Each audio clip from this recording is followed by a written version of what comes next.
Welcome to Great Interviews with CEOs and Icons. I'm your host, Ella Dunphy. Subscribe to my podcast, greatinterviews.substack.com.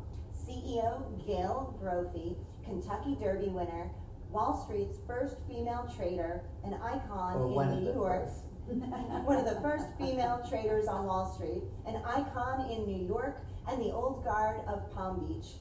She's a staple in the Hamptons, on charity boards internationally, friend of President John F. Kennedy's First Lady, Jackie Kennedy Onassis, her New York neighbor, and Gale's 5 homes include her Catskills Resort, and in Palm Beach, she's not far from the Kennedy compound of JFK and his family. She's met with presidents and luminaries on both sides of the aisle.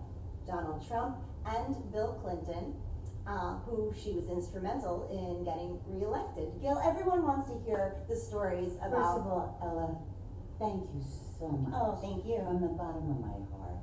This is so kind of you, especially with such a sensational audience that you have. Thank you. It is my pleasure to be here today. Thank you. Thank you. Well, welcome to Great Interviews. And everyone out there wants to hear about your experiences with Sheikh Mohammed to start. Oh, Sheikh Mohammed. Sheikh Mohammed Al bin Maktoum, the ruler of Dubai. Dear friend, actually I was very honored because at the World Cup at Polo in Dubai, he put the only woman shaking his hand was me. And it's because I won the Kentucky Derby in 1991 as a co-owner with my husband, who was deceased. And it was just always, and then he bought Keeneland, and he bought everything in racehorses, and he just loves the horses, absolutely loves them. It's phenomenal. Well, we'd love to hear more about your experience with the Kentucky Derby and even the Queen of England. Oh, with the Kentucky Derby, one of the finest moments of my life. I mean, truly. I mean, they had me on ESPN. I had MC Hammer calling every day, trying to buy and purchase my horse. And I kept saying, MC, you better hope and pray my husband picks up the phone because you can't touch this. and then he turned around and he said to me, when we won the Derby, he came up with dozens and dozens of roses and handed them to me, and was on ESPN, and you can Google it and see it on, the Strike the Gold 1991. It was a wonderful moment in my life. Tell us about your experience with polo. With polo, I owned very large horse farms. One in Wellington, it was called GSB Racing and Breeding Stocking. It was Runaway South at Runaway North up in New York State. And it was CEM quarantine facilities, but I also was doing show jumping, polo. I had 9 polo teams. One won the World Cup in polo. The other one won the Silver Cup.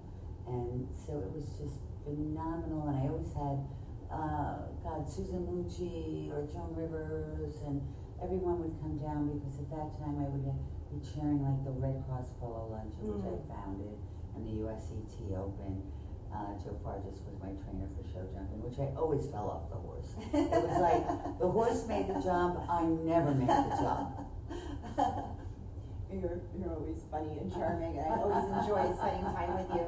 So, You're so our audience, I mean, truly. Oh, we love you, Gale. Our audience may not know, but Gale was a leader on Wall Street. Her then husband, Bernard Gale Brophy III, was nicknamed the King of Wall Street. Gale, how did you start your career on Wall Street? I went to NYU, and from there I went to Donaldson, Lufkin, and Jenrette. And from there, he had a bet to, I was younger and I looked great and I was smart and I was a good trader, and when I was one of the first women traders, when the men were brutal on Wall Street. Gosh. Ellie, brutal, they We'd love to hear some stories. hard. And then I finally, when I married my husband, unfortunately, he was the president of First Penco, which was a wholly owned subsidiary of First Pennsylvania Bank. And so then we opened up our own, Brophy Guest Night, and we sold the last company to Samoa Bank as a government bond dealership by the Federal Reserve Bank. Didn't you have, how many companies did you have? I believe at Oh, we one had time you four. had four companies, right? 4 Wall Street companies. And even now, you're the CEO of Brophy Estates, and tell us about the resort Estates you by own Brophy. in the Catskills. Tell us about Yeah. the resort. Estates by Brophy, and it was family-owned property. It was 1,200 acres, or it is. It has Marcellus shale gas. It's on the border of Pennsylvania and New York, and it's hosts 275 people in the banquet hall and 72 people. And I'm actually going to sell it in April because I want my life back. I just really need my life back. Simplify your life. I want to enjoy life, Yes. When And you you get a deserve little to. bit, enjoying life, you want to have it. Well, and tell also, philanthropically, I love giving back. And it's too much time to try to stretch between the two. I understand. Yeah. Tell us about your friendship with Ivanka Trump. Oh, Ivana? Ivana Trump. Ivana and I were best of friends. I loved Ivana. I knew the president prior to him being president. I knew him 40 years ago. And Ivana and him were when they were first married and before they even had it as a club, and it was just absolutely beautiful. And Ivana would host the most gorgeous, elaborate dinners. They were just truly sensational. And then they decided to make it a membership club in Mar-a-Lago. And it's just been absolutely fabulous. But the dues and the memberships go up. $2 million a year $2 now. million a year now. Or at least $60,000 the in dues. initiation. Maybe it's the initiation Yeah. fee. Tell us about your experience getting to know Bill Clinton, Hillary Clinton, and do you have any funny stories about either the Clintons or the Trumps? I mean, you've met so many interesting people. We'd love to hear your stories. I was very active in, oh God, please Donald, don't do a bunch of this. Positive stories. We'll stick to positive stories. But Walter Shorenstein was actually his largest fundraiser for Bill Clinton. And so I traveled all over the world, hosting the dinners and making sure that the ambassadors, and staying at Pamela Harriman's and, the ambassador to Paris, and making sure that the dinners were just absolutely perfect because he knew I chaired everything, so he knew I could host everything. So he knew I would have the right seating order, and he always put me exactly. A funny story is Johnny Koo from LG Electronics. We were there in Korea, and he turned around and he says, "Gale, how do you like this?" And I said, "How do I like this?" I said, "Johnny, you have us in an American hotel." And I turned around, I said, "I want to see because our last company was sold to Samoa Bank." And I wanted to see, I said, "What did my husband fly back and forth, to Korea for?" I want to see what's really going on, so take me out and bring your wife. And he says, "We can't bring them out." I said, "No, I want them to come." So we would go out, and it was just phenomenal. And we had the best time. It was just, I was God truly blessed me in a wonderful way to be able to have things and give back. Because the more you give is the more you receive. I agree 100%. Tell us about your female role models and the lessons and values they've imparted to you. Well, my godmothers were Mary Lou Cornelius Vanderbilt Whitney, who is the founder, who's Mary Lou Cornelius Vanderbilt Whitney. And she and my other one was Joan Beauvais, Madame Beauvais. She was the founder of Clairol. And they both saw me years ago as a young girl, and they recognized that they needed to pass the torch for all the charities in Palm Beach.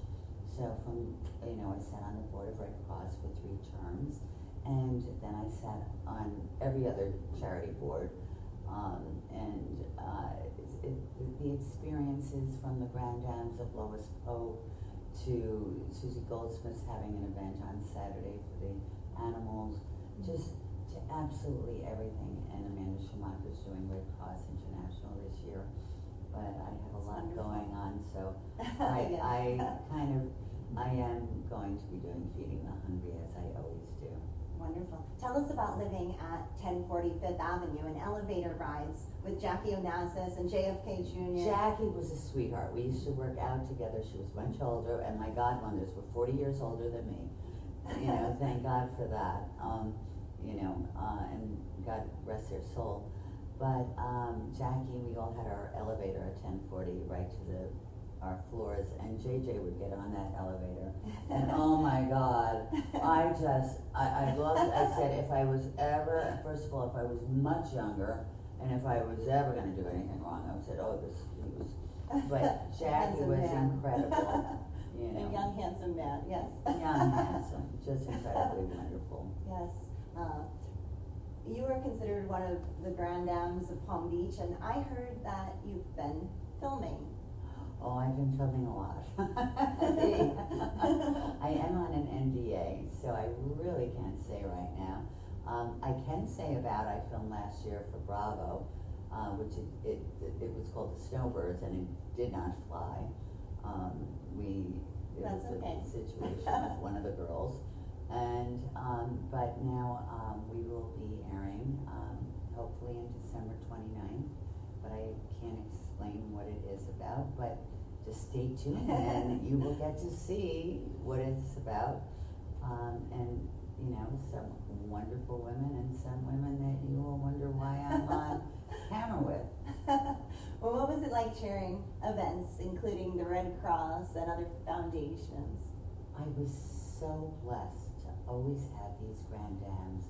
From Lois Pope, I was at her house the other night. But I mean, fabulous. I mean, from the caviar, the champagne, the stone crab plus. I mean, it was just over the top, a magnificent home. And then Amanda Schumacher's, you know, the week before. You know, it's just, these women have been truly inspirational to me and have guided me through the way and have been so kind and gracious and everything. And so I love giving back, and that's why I love giving it back to charity, because it's so important, really. People don't even realize sometimes, it's not about money. It's about sometimes just even volunteering or just doing the smallest simple thing for your neighbor. You know, it's charity is just so important. And then the more you give, honestly, the more you receive. With your hands closed, you cannot receive. So, yes.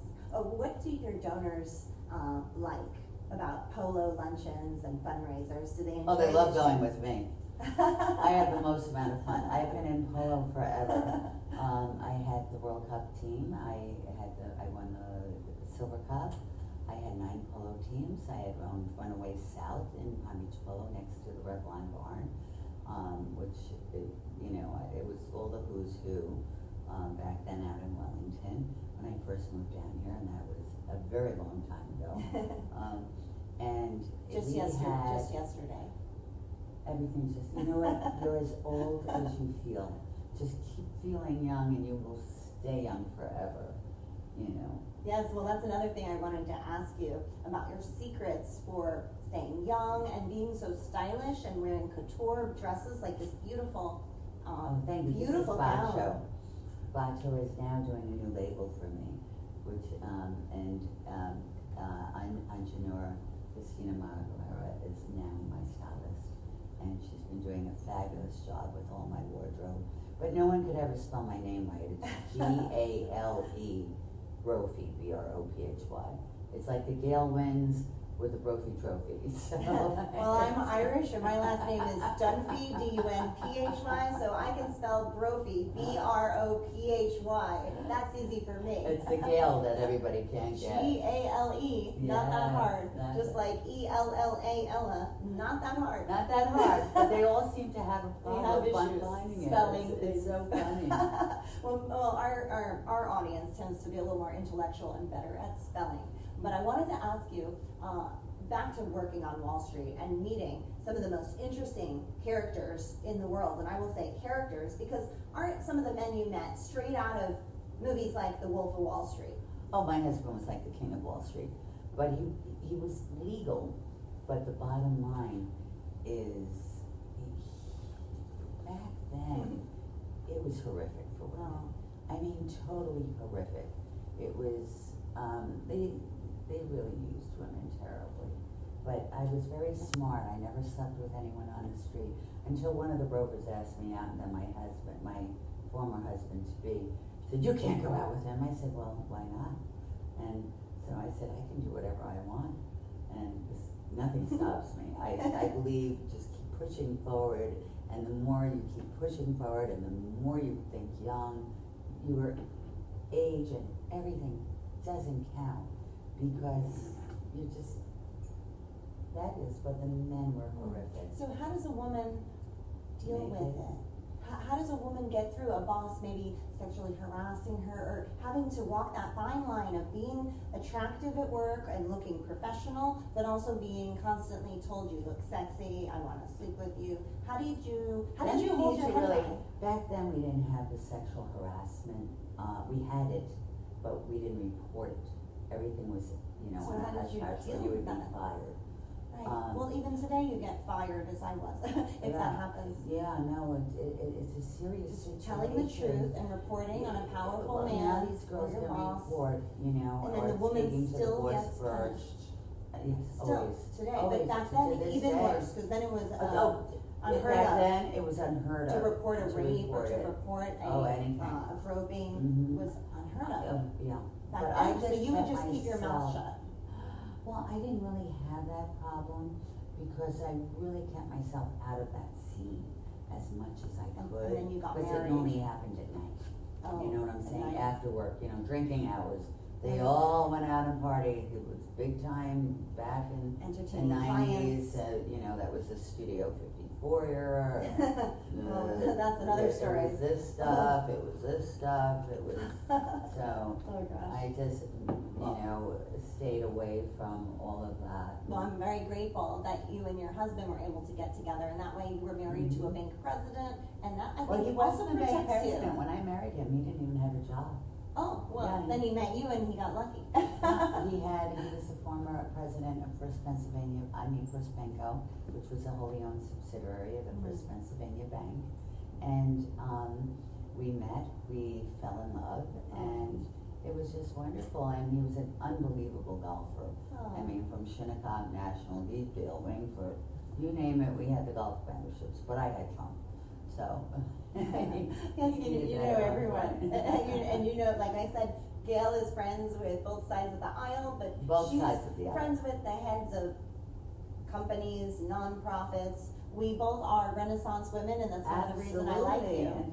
And that's what and that's why I love you.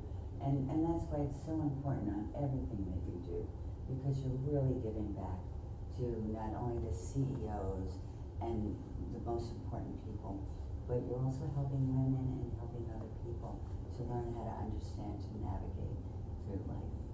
We'll end on that beautiful note. Thank you, Gale. Pleasure having you here. Oh, God bless you. It was so wonderful. And to everyone, and remember, give back. It's an important thing to do. And LifeWave patches always get me. If you go on my Instagram, you'll be able to find it. Yes. Nobody can spell it. GALEBROPHY_. For more information about Gale, go to her sites and her handles. Your Instagram and Facebook are also under your name, Yes. right? GALE, Gale Brophy, BROPHY. So thank you. And stay tuned in November, to the end of November, you're going to be hearing some big news and maybe seeing me on television. So it'll be a new experience. Very exciting. Another chapter of the life. Thank you. Thank you. Ella, you have been so kind and wonderful. Thank you. It was a great honor and pleasure to be hosted. I greatly appreciate it. I admire you so much.